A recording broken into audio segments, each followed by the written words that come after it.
कुठेही असले तरी हिंदुत्वाचा मार्ग सोडला नाही, कुठेही असले तरी मराठी माणसाचा आग्रह त्यांनी सोडला नाही. आणि विशेषतः कोकणाच्या बद्दल त्यांचं प्रेम हे आपल्या सगळ्यांना माहिती आहे.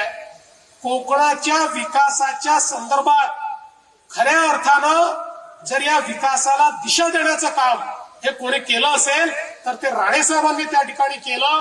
आणि आजही कधीही जर आम्ही त्यांच्याशी चर्चा करायला लागलो तर त्यांचा पहिला विषय तोच असतो, कोकणाचा जीडीपी कसा वाढवायचा, कोकणाचं पर कॅपिटा इन्कम कसं वाढवायचं, कोकणामध्ये मोठ्या प्रमाणात रोजगाराच्या संधी कशा वाढवायच्या.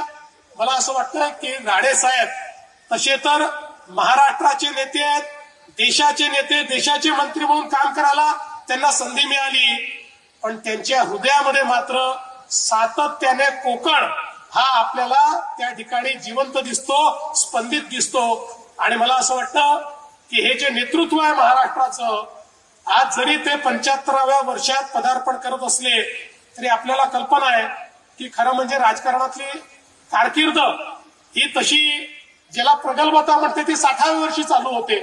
त्यामुळे 75 हे काय वय नाही. उलट मला असं वाटतं की आता हा एक पडाव आहे आणि यानंतर राणेसाहेब अजून खूप नेतृत्व तुम्हाला करायचं आहे, आम्हाला खूप मार्गदर्शन करायचं आहे.